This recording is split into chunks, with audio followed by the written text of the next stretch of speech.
I never know when I'm going to wake up thinking, feeling philosophical.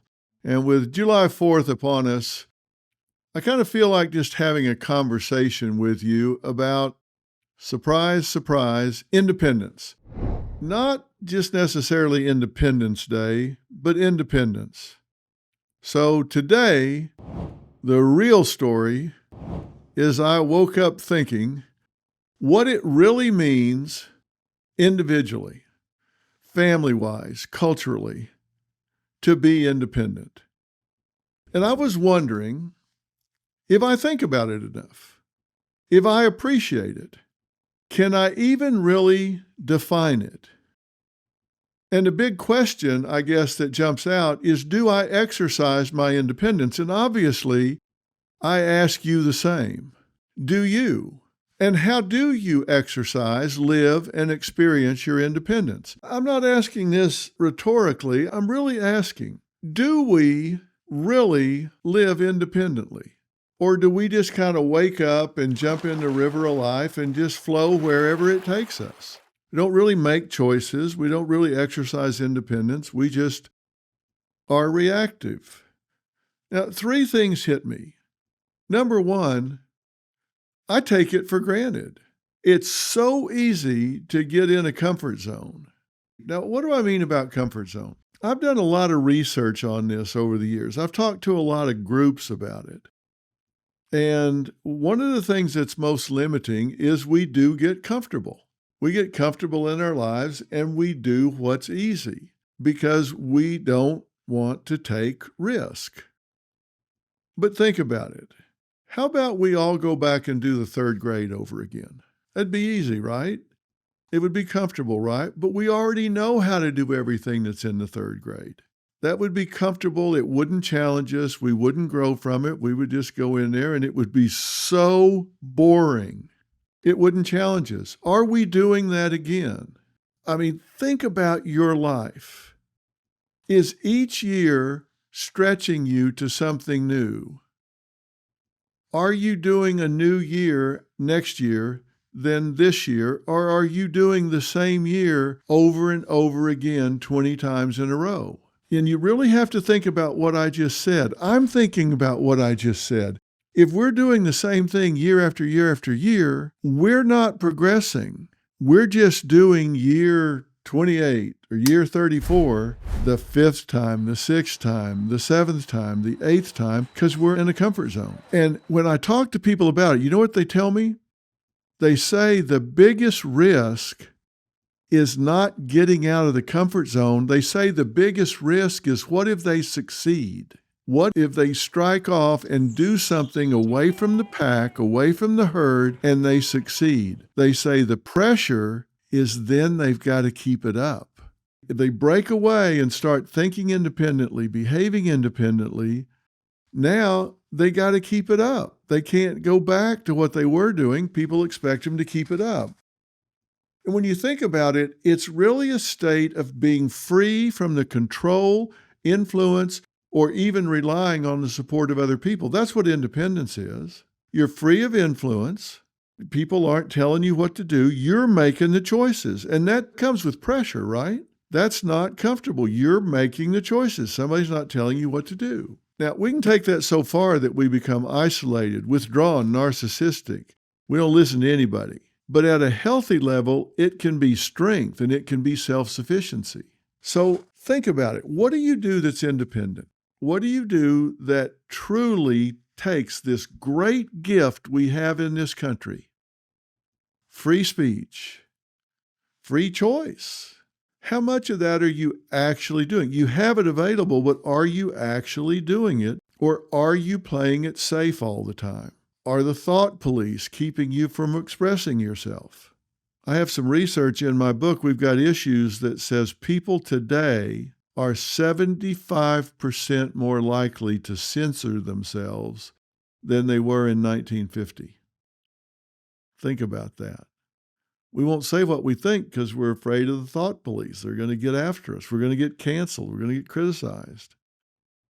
Can we really point to ways where we live in a fashion that's free of control, free of influence, stand on our own 2 feet, and don't pathologically get lazy, and rely on other people to do things for us.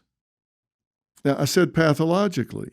It's healthy that we rely on other people, that we share things and we support each other. But we can get so lazy that we don't do for ourselves. I spent a lot of time in rehab in my career, in helping people in rehab. And I don't mean just drug rehab. I mean people that have had to relearn how to walk, how to use their brain, how to talk, how to do activities of daily living. And one of the rules I always had was I had to require the patients to do 100% of what they could do for themselves.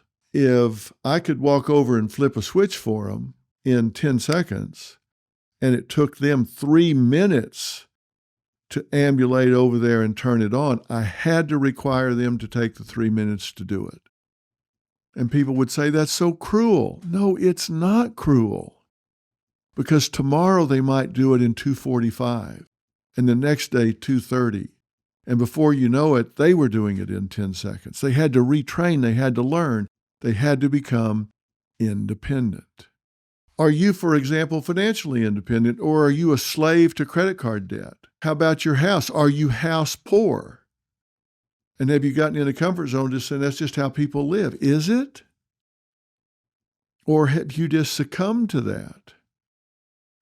I talk a lot about being who you are on purpose. That's real independence. When you think back to our country's fight for independence, there were people 250 years ago who were willing to fight and die for the right to self-determination. You're probably thinking, no, do your math. 1776, not until next year. That's when it was turned 50 years. No. That was when we signed the Declaration of Independence. It was turned 50 years ago. They were fighting for it. Is there anything in your life today that you would be willing to fight and die for? Maybe your family, your children. And let's get less dramatic. Maybe you'd fight and die for your family. But what else are you willing to stand up for? What does independence mean to us in this day and time? I'm not just talking here. I'm really asking you questions I want you to think about. What are we willing to stand up for? I think old sayings get to be old sayings for a reason. One of them is, if you don't stand for something, you'll fall for anything. Are we at that point? Have we become so ideologically lazy, so devoid of independent thought, or in other words, critical thinking, that we'll fall for anything? Doesn't it kind of seem like that? One of the definitions I talked about early on was independence meant being free of influence of others. Can we really be free and independent if we have people just making stuff up and coming and selling it with no basis in fact, no scientific underpinning, no verification or ratification, just tell a story? Have we become so lazy of thought that we have voluntarily surrendered our independence? Like right now, I don't want you to let me to convince you that that's correct. I just want you to think about it. And there's a big reason why. As parents, you are the most powerful role model in your children's lives. You're showing them how to think, how to live, how to evaluate. And there's another old saying describing someone that was pretty savvy. And the quote would say, he ain't taking any wooden nickels. Or as my grandmother used to say, tricking that old boy would be like trying to smuggle sunrise past a rooster. Well, how about you? What kind of rooster are you? I bet you didn't expect to get asked that question today. But if I made you think, then I've done my job. And I've certainly made myself think. So I guess I've done a job on myself. Have a happy 4th of July. Let's celebrate our independence by actually embracing it and living it in our own corner of the world. How great would it be to make that the real story? And if you want to hear the real story every day, make sure to follow and subscribe so you don't ever miss an episode. Where else do you get asked what kind of rooster you are? I'll see you next time.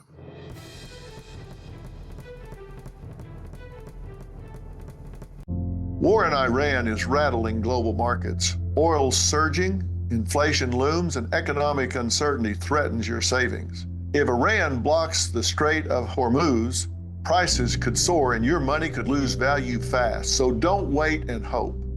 I trust Preserve Gold to help protect my wealth, and it's the only precious metals firm I recommend to family, friends, and you. Their integrity and expertise give me peace of mind. Secure what you've earned now with a partner you can trust. Text Dr. Phil to 50505 to get your free precious metals guide from Preserve Gold.